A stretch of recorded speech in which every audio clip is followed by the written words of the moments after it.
السلام علیکم ورحمۃ اللہ وبرکاتہ۔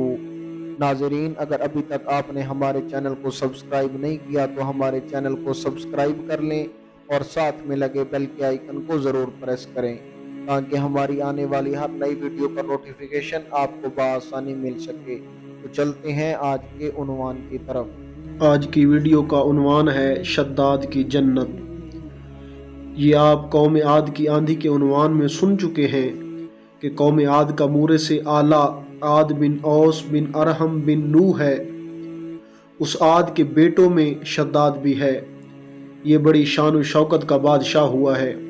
اس نے اپنے وقت میں تمام بادشاہوں کو اپنے جھنڈے کے نیچے جمع کر کے سب کو اپنا مطیع اور فرما بردار بنا لیا تھا۔ اس نے پیغمبروں کی زبان سے جنت کا ذکر سن کر برائے سرکشی دنیا میں جنت بنانی چاہی اور اس ارادہ سے ایک بہت بڑا شہر بنایا جس کے محل سونے چاندی کی اینٹوں سے تعمیر کیے گئے اور زبرجد اور یاقوت کے ستون اس کی عمارتوں میں نصب کیے گئے اور ایسے ہی فرش مکانوں میں بنائے گئے۔ سنگریزوں یعنی کنکروں کی جگہ آبدار موتی بچھائے گئے۔ ہر محل کے گرد جواہرات پر نہریں جاری کر دی گئیں۔ قسم قسم کے درخت زینت اور سائے کے لیے لگائے گئے۔ الغرض اس سرکش نے اپنے خیال سے جنت کی تمام چیزیں اور ہر قسم کی عیش و عشرت کے سامان اس شہر میں جمع کر دیے۔ جب یہ شہر مکمل ہوا تو شداد بادشاہ اپنے اعیان سلطنت کے ساتھ اس شہر کی طرف روانہ ہوا۔ جب ایک منزل کا فاصلہ باقی رہ گیا تو آسمان سے ایک ہولناک آواز آئی جس سے اللہ عز و جل نے شداد اور اس کے تمام ساتھیوں کو ہلاک کر دیا اور وہ اپنی بنوائی ہوئی جنت کو دیکھ بھی نہ سکا۔ حضرت امیر معاویہ رضی اللہ تعالی عنہ کے دور حکومت میں حضرت عبداللہ بن قلابہ اپنے گم شدہ اونٹ کو تلاش کرتے ہوئے صحرائے عدن سے گزر کر اس شہر میں پہنچے اور اس کی تمام زینتوں اور آرائشوں کو دیکھا، مگر وہاں کوئی رہنے بسنے والا انسان نہیں ملا۔ یہ تھوڑے سے جواہرات وہاں سے لے کر چلے آئے۔ جب یہ خبر حضرت امیر معاویہ رضی اللہ تعالی عنہ کو معلوم ہوئی تو انہوں نے حضرت عبداللہ بن قلابہ کو بلا کر پورا حال دریافت کیا اور انہوں نے جو کچھ دیکھا تھا سب کچھ بیان کر دیا۔ پھر حضرت امیر معاویہ رضی اللہ تعالی عنہ نے کعب احبار کو بلا کر دریافت کیا کہ کیا دنیا میں کوئی ایسا شہر موجود ہے؟ تو انہوں نے فرمایا کہ ہاں، جس کا ذکر قرآن مجید میں بھی آیا ہے۔ یہ شہر شداد بن عاد نے بنایا تھا، لیکن یہ سب عذاب الہی سے ہلاک ہو گئے اور اس قوم میں سے کوئی ایک آدمی بھی باقی نہیں رہا۔ اور آپ کے زمانہ میں ایک مسلمان جس کی آنکھیں نیلی، قد چھوٹا اور اس کے ابرو پر ایک تل ہوگا، اپنے اونٹ کو تلاش کرتے ہوئے اس ویران شہر میں داخل ہوگا۔ اتنے میں عبداللہ بن قلابہ آ گئے تو کعب احبار نے ان کو دیکھ کر فرمایا کہ باخدا وہ شخص جو شداد کی بنائی ہوئی جنت کو دیکھے گا وہ یہی ہے۔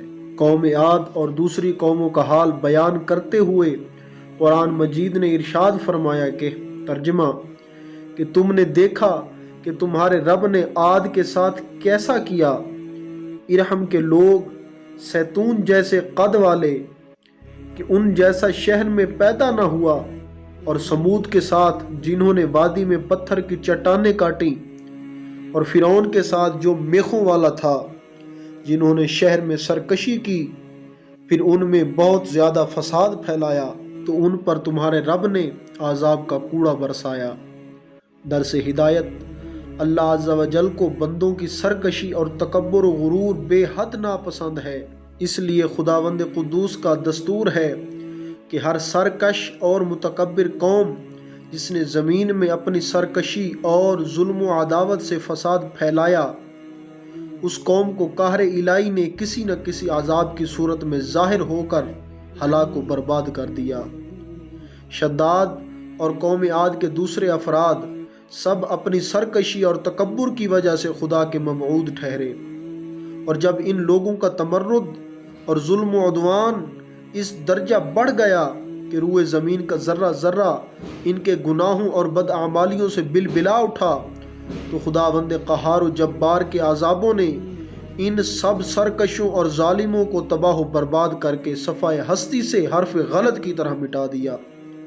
لہٰذا ان قوموں کے عروج و زوال اور ان لوگوں کے عذاب الہی سے پامال ہونے کی داستانوں سے عبرت و نصیحت حاصل کرنی چاہیے، کیونکہ قرآن کریم میں ان اقوام کے انجام کا ذکر کا مقصد ہی یہ ہے کہ اہل قرآن ان کی داستانیں سن کر عبرت پکڑیں اور خوف الہی سے ہر دم لرزہ بر اندام رہیں۔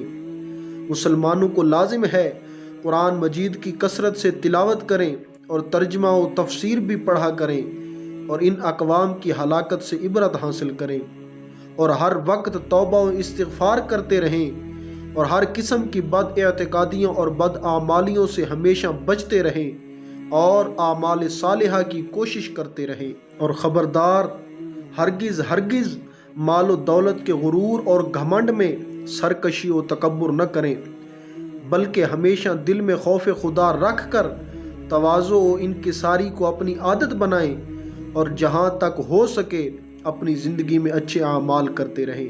اللہ کریم ہمیں عمل کی توفیق عطا فرمائے۔ خوش رہیں اور خوشیاں بانٹتے رہیں۔ آپ جڑے رہیں ہمارے YouTube چینل کے ساتھ۔ اگلی ویڈیو تک کے لیے اللہ حافظ۔